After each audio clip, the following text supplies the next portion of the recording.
enfunda nyingi nnyo. Tubadde tujjanga nga tufunanga okusoowagana wakati wa bannamawulire sako n'abasaka agafa ku bayimbi.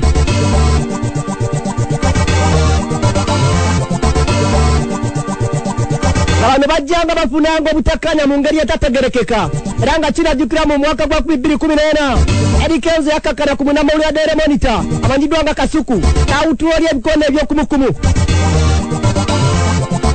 Omugenzi moze bweriyo enfunda nyingi nnyo bakubiranga munnamawulire gwayagala wana tunawo mulobo muloli bamaliriza najjako essimu ye era nga kirajjukirwa kimuno mwali ne Kapalaga Baby eyali omukozi munnaffe wano gy'oli abalamu wano omuyimbi Bebe Cool wano wennyini ku Wolokoso.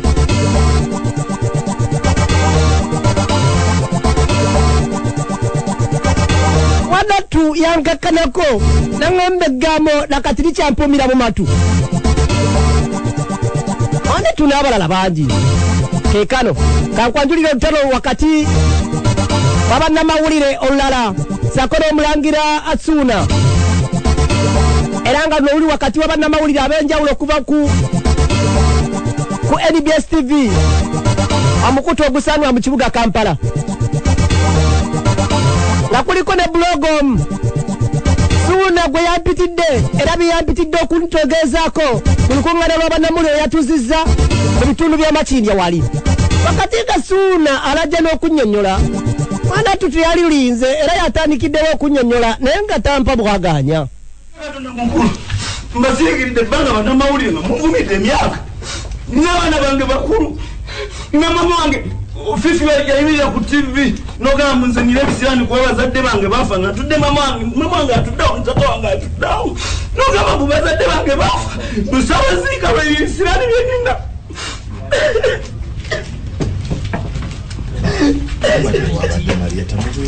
Owati mwagala kunjogerako birungi lwaki temuneesonyiwa.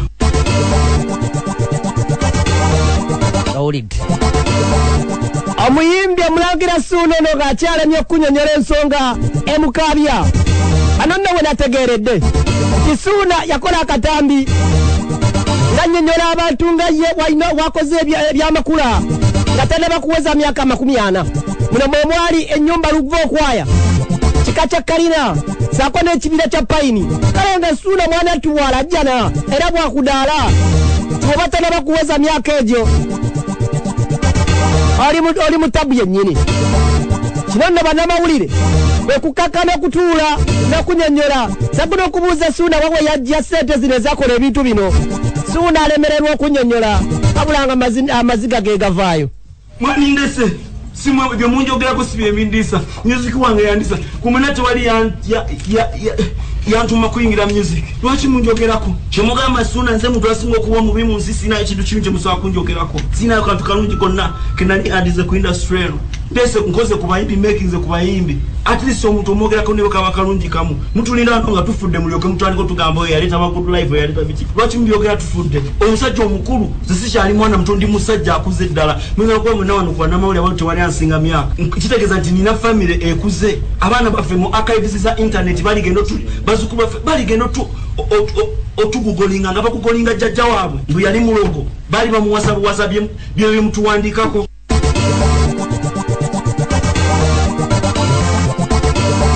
Ensonga nga zirabika zikuze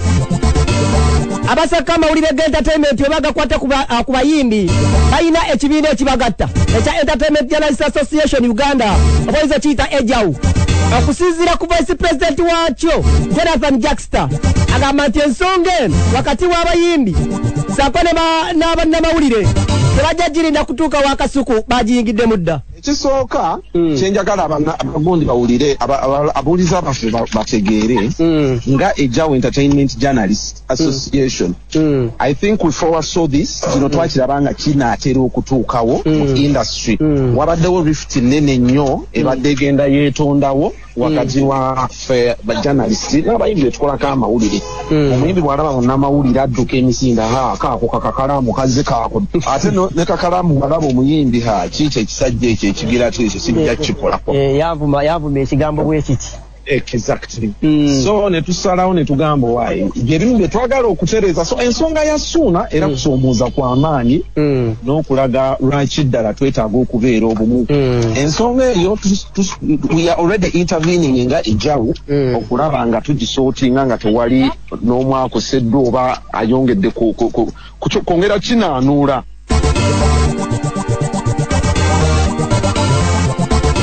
Gye buvuddeko awo bannamawulire babadde batwala nga abayimbi mu kooti wabula okusinziira ku Suuna ku mulundi guno agamba wakutwala bannamawulire bano mu kooti babitebye saako n'okubateeka bamulirira ensimbi balekeraawo akamanyiiro mugenda kusasulira ekintu kino nka Katonda mu ggulu oba kufa nve alina sho gye bayinza mwenyirira kusukka 2,000 kanimaki nemwokera ebintu byonna okukakanya brandi yange nemunkosa nga munkosa publicly kati njagala muleete obukaka ate byonna neomugaa nti bamusobola okulwana buleete obukaka njagala muleete yonna bawandiikira nti muteekeddwa okunjogerako kikisinga obukulu.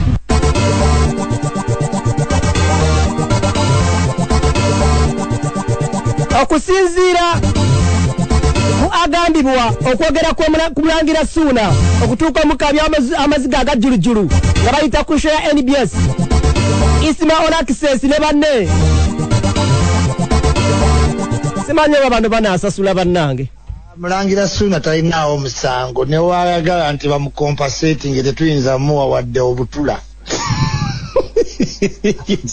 tulo obumanyi buno obwo high blood pressure tulira ku mmere yesebo tetusobola wadde obbumuwa nga mmwe baani ng'omusango guloopa mmwe yaloopye tatuukana mu kooti tagenda watewali agenda biwulira ebiriiko era ye teyannaloopako mu kooti omusajja mumuwaayiriza anti yaleese intention to sue. Intention to sue manyi kyetegeeza onyonyola abawuliza bawolokosa olwo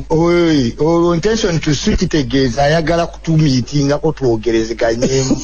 kimuyamba okuba mu mawulire ennaku endala ennya takyali mu mawulire. Suuna ye wuuyo mu bufunze abantu abamu babadde baŋŋamba eyo kuba kosi yayitinganyemu Suuna wepanse ku kampani nene abantu bawabira gavumenti ng'ogamba nti ate kampani yoka abantu balina okukimanya bannayuganda nti ffenna teri yali waggulu w'amateeka amateeka gano gavumenti yagateekawo kuyamba munnansi okukkakana otya ku muntu public figure ayina abantu abamulabirako notandika omwogerako ebintu biri baseless ebitalinamu wadde obukakafu n'obutono so obusungu nina bungi niza n'okwogera ebisukume naye olw'obufunda bw'obudde bw'oba osaze okubeera negative gyendi nga togenda kuzanya miziki wange ekyo nkikulekera gwosalirawo naye nze temugenda kutandika kummalako mirembe mbikooye era kuno kulabula eri munnamawulire yenna kwobere bloga nkukwateeko bwe nti mu katambi ng'onjogerako ekigambo kyotalinako obukakafu lujja okutegeera Omulangira Suuna yani. Isma Olaxes ye wuuyo ate akitegeere bonna be yaloopye balina balooyazi okusukka mu basatu lawyers n'abaddala si bano abawozi egy'obutaago n'empaki z'eggaali gyesiwulirako gwe bali baloopyeko ng'ate asigala atiisatiise yamuloopye yeffe abantu batuloopa ne baddayo n'emisango gyabwe tagenda tuuka wa mulamuzi tagenda kwapiyalinga balooya bamulimba ennaku 7 zitambula fo weetuli weetuli tugenda kukwata masimu ayagala tuulako naffe kizibu waba alowooza w'amaanyi ne leero ku makya tumuzeemu limit twagala okukakasa abantu abayimbi togendanga mu geemu gy'otategeera this is a media what game kati ajja lowooza okwekaabya obuziga bw'ekiro gobo tumulabye ennyo neyali apasonetinga John Black akaaba n'akuba omutwe wansi tolaba ku maziga gwalabyeko ku maziga okujjako okulekaana mu magezi okola conference nga tolina kyogenda kugamba abantu nodda mu ddulama ne weekuba omutwe wansi era ebikolwa byonna byayakoze bya kirogo eyaloopye ewuuyo anti mugambi sina amakulu njagategeera ojja kunti bweddamu onjogereko ekigambo nkifune katambi bwenti oba oli buloga oba oli munnamawulire nga toyina bukakafu ojja kumbulya gye wabijje nja kukusiba nka kaseti tovaayo nja kukusiba gwe buloga oba gwe munnamawulire ng'onjogerako oba oli ku radio yaani oba yaani nja kukusiba kati bano mbeetaaga baddemu mbeetaaga baliwe balina okuliwa erinnya lyange lye bayonoonye mwandimbuziza Suuna lwaki watulaze ennyumba Suuna lwaki watulaze ekibira kya kalitozi tubulye lwaki omukazi ono gwe tuzudde yuno tubalaba muli mu mukwano twabasanze ne muliri bwammwe lwaki gw'oyagala mbanyonyole lwaki oli yatayigizaga nti gwe totulimba naawe wegadanga n'abakazi bakulu ne bakuwa ssente n'okola ebyo naye nga biva kumu abatwogerako tulina abaana bakulu nze waswa mutabani wange omukulu atule wansi n'alaba TV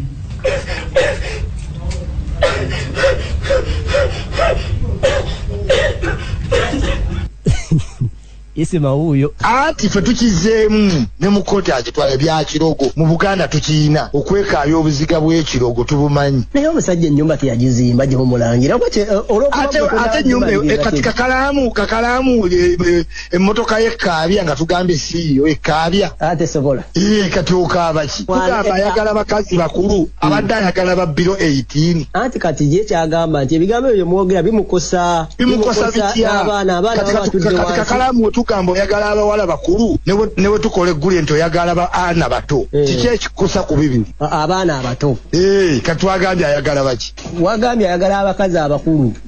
ate ye muto naye mbadde saagala kiddamu nga nze akyogera badde gyalagwa abakyogera ayagala abakazi bakulu nga basukka emyaka 18 kyemwagambye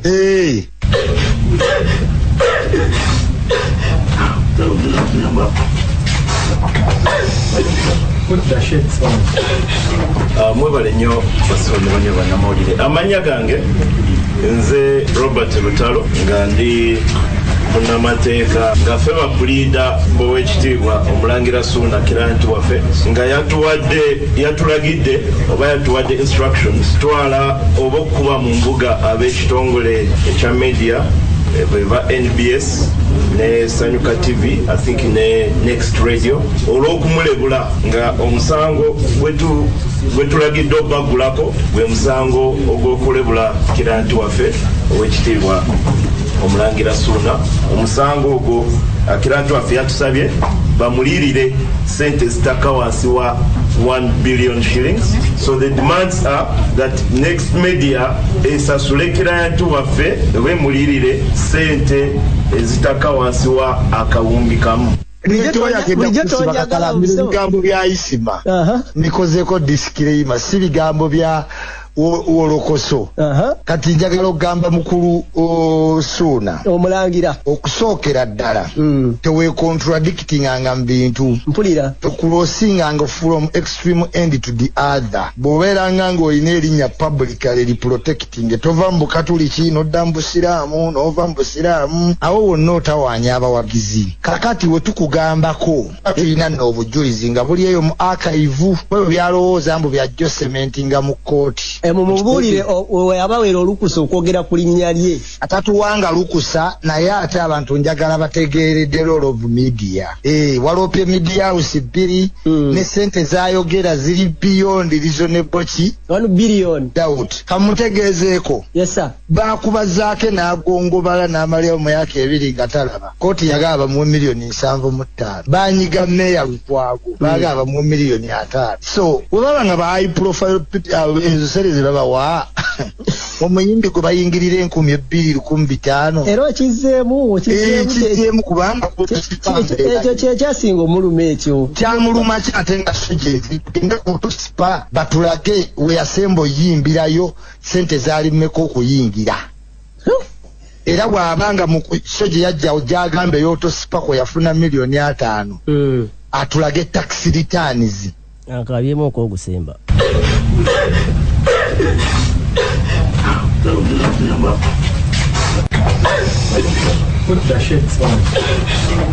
afande David n'afande Roger temukiriza ekipapula kyonna ku gate ono ye Wolokoso mu weekend taxi Wolokoso mu weekend taxi oli kulogola simba empologoma enungi eddembe najyo sinzira okubatenga otumbudde yagala okubatenga mbuuzako ku SN Powers Cash Madam South Africa Nduga Jamiru ekayonza bali kwata mutumbudde eno ka management bali kwatenga otumbudde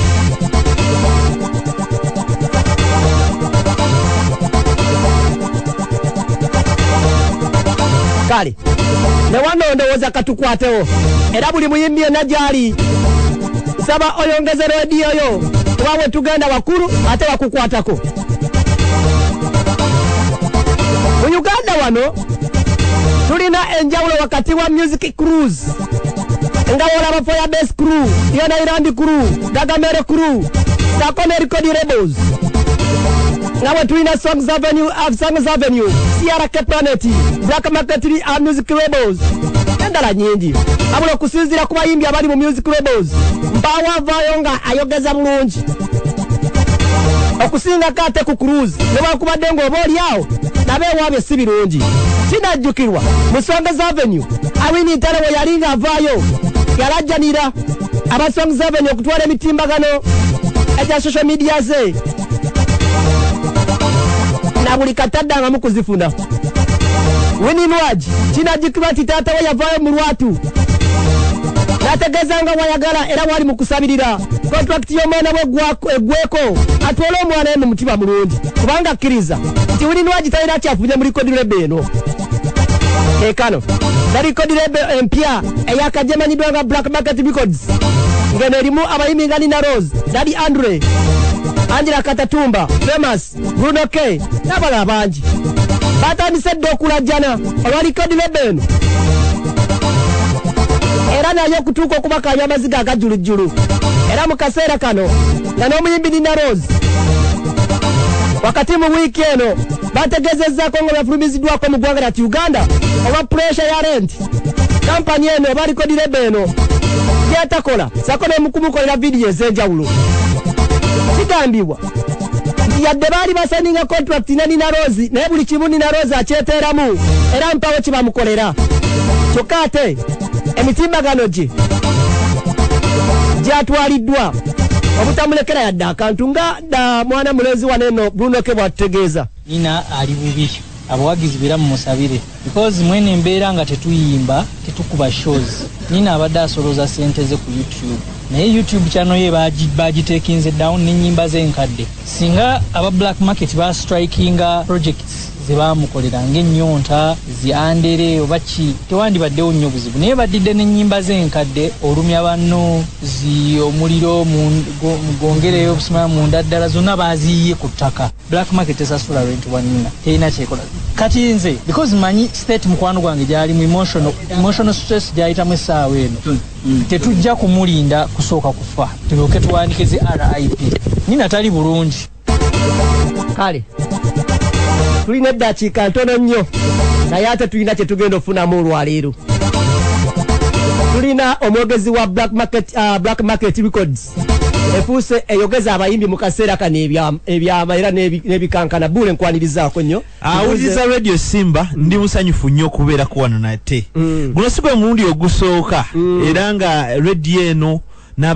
n'abagikola banyamba nnyo okufuuka kyendi batugamba wasomera wano najja nnyo waliwo program gye nsinga okulira ku Radio Simba bagita kyewuunyisa ne mukuliko eyo ate yo kyewuunyisa natuulawo era omulundi ogutali gumu ng'era akanyomero mu kyewuunyisa eddakiika ndo zigenda mu kyewuunyisa wali akamunyomero bakayita akanyomero ako akabafere ndi busaale nnyo ku kujja kwako kakati gwawuliza Radio Simba njagala okutegeeza nti waliwo enjawulo y'okutegeera ebintu kati mu luzungu waliwo kye bayita emotions oba empulirayo kyawukana nnyo ne ku mateeka ebintu ebikolebwa mu mateeka byawukana nnyo ne kuki ne kumpulirayo osobola okutunda ettaka n'onywa omwenge ettaka ne bali kutwalako naye wakusengula mu nnyumba yo nga tolina ogenda kusula tuwulira bubi naye mu tteeka baakugula ettaka siriryo kakati mu music ng'omukulu ono wabagambye waliwo gye bayita management n'obaayo ne ze bayita music label kati music label yeekwasaganya ku bintu bwa kitunzi enfaananayo okulikodinga video ne kye tuyita trademarks ne publishing temunabe mwakola kati waliwo omuyimbi gwe bayita John Fogerty mu 1972 mu America John Fogerty yagenda n'asayiningibwa record label bagiyita Fantasy Inc. Ne bakola ennyimba ze baakola bwe bamala okukola ennyimba ze baakola John Fogerty n'awulira nga endagaano gye yasayininga ndowooza tekola ki temusanyusa ne bamugamba genda John Fogerty n'asayininga ne company gye bayita Warner Brothers kati bw'agenda mu Warner Brothers n'akola ennyimba ze yakola Fantasy Inc. Nemuwabira gwo omusango gusinga gwa copyright gwe bayita John Fogerty versus John Fogerty nti abayimbi bano mu biseera bisinga abayimbi bamwe tebasoma tebagala kumanya bakozesa emotions njagala okutegeeza gwawuliza radio Simba wano kibaza agenda tugumikirizamu ko katono gwawuliza radio Simba njagala okutegeeza nti waliwo obutamanya mu nsonga eno teri recordable esobola kujjako muyimbi YouTube channel Nina Rose yajja ne YouTube channel ye bwe batandika YouTube channel obeera ne email gye bayite ya Gmail nofuna automatically YouTube channel no customizing kati recordable bw'ojja ne YouTube channel ejimajinga oba ebigatta ne kye bayita Vevo mu music distribution kati bw'obeera nga ffe tulina Vevo ffe tuteekerako eno tetwetaaga naki na YouTube channel yo wabula omwana muwala Nina Rose ye kye yakola nti kituteeberezebwa nti yatampalinga ne YouTube channel ye nebaako kyeba era ffe tusaba uliriza kati njagala kakalamu kino kitegedde singa YouTube channel babadde bagisangula obanga teriyo Vevo yandibadde ekola ki nayo teriyo kakati njagala okutegeeza sokoleke twaze tusomese njagala okutegeeza nti recordable eno efuna mu digital distribution wenyimba kakati enyimba zirina million views zaffe era tuffe twaziteeka mu sente lwaki tuzissa wansi ate nga tuffe tulina zifunamu ekyo tolaba nga tekikola sense naye gundi omwana omulezi oli Ocean yagambye yazijjayo ennyimba nedda Ocean ekyo tannakyogera wabula wano tulina obutamanya n'ebigambo kyovola nti gundi ono mwana mulala ona Bruno K byayogedde byonna bingi waliwo n'abamu be nawulira nga bagamba era oli yatugambye nti Bruno K mwabali temumuwa mmere banange bw'osayininga ku kyenda byemu ku nnyonnyola y'omukulu nti waliwo obutasomesa bulungi bantu kiki bayingiramu oyinza okugamba nti mukozesa amateeka ne mufera abantu kati nze njagala okukkiriziganya naawe Uganda ate ndi munnamawulire naye etteekateeka nze tojja kuŋŋamba nti oli muzungu nga bannyinaze bali mu Amerika okitegeera nabo gye bakolera si waabwe tulina bannayuganda miliyoni nnamba eri mu Walabu bali waabwe ensi eno yafuuka global village gwe eddagala eryakugema kakalamu oli mu myaka egyagemebwa lya mu Amerika eno nsi eri mu nsi eno company Black Market ebaddeyo emyaka 32 mu nsi 18 na byonna byezeekola lwaki kiba mu Uganda industry zonna bwe ziba zitandika abantu okutegeera kuba kutono njagala okubuuza nti Nina Rose ne Bruno K be bayimbi bokka bali mu Black Market nedda okitegeera abalala bavuddeyo kuwulira nga boogera nedda nono omulezi Famous namulabye avaayo Famous sina muyimbi waffe Famous issue ye eri ku luyimba Nina Rose ne Bruno K basayininga kye bayita exclusive contract nga bategeera kubanga basuka emyaka 18 bw'osayininga exclusive contract kitegeeza kakalamu oli ki oli wange abantu abalala abaliyo basayininga contracts eziri administrative in nature nga Daddy Andrew era tubawulira nga bakola ki bayomba oyeweeza omumba gwe bakola ki gwe bazikuba naye ate fene tujjukira nti mu industry erimu abantu ng'abo waliwo akalembereza okitegeera koyina okubalekerawo yaddenga etteeka yaddenga etteeka tusobola okusigala nga tukyakwasaganya ebintu by'abo abayimbi ffe tugamba nti kale oba mukooye mugende naye kituluma okwogera obulimba ng'ate basobola okukomawo oyo Bruno K bamuyita akole ki akomewo boogere wabula yagenda ku social media abaana abo balina okuyiga empisa social media naddala Bruno K kubanga ye ali bubi oluyimba lwalina mu bulamu bw'ensi eno baluyita omuwala ate nga lwakolebwa kwaffe lwaki mwamutwala nga tayimba yayimba nti lwaffe kitegeeza twamuteekako ettaffaali ng'oggyeko omuwala omanye oluyimba lwa Bruno K lwonna ekitegeeza omwaganya weeguli bakomewo batereeze endagaano bajje batereeze oba bagendere eddala kati Nina Rose mwamutadde mugundi yafulumye ali ku pressure temusasulira renti mu ndagaano ye sifa abalina okusasula renti we kati olwo SULA naawe olina kugundi kati olwo management eyina kukola ki kubanga ngabe waliwo management nkufunye njagala kubateega abaana twagala genda naye waliwo abagala nena abazanyi ba firimu katono nnyo osobola okubatenga okuba ku noti 7 noti 6 377 noti 7 noti 6 377 bashuwa shots media Imenansa akugambye kakalamu nti omulangira Suuna tasobola kwewanirira anasobola okuwanirira biliyoni gy'asaba mu nsawo ye kibuzo kya imminency ali Dubai kati byebyo byankugambye kati ng'omuganda waffe Suuna embeera ezo oli munnayuganda era ndi munnayuganda era mawulire ye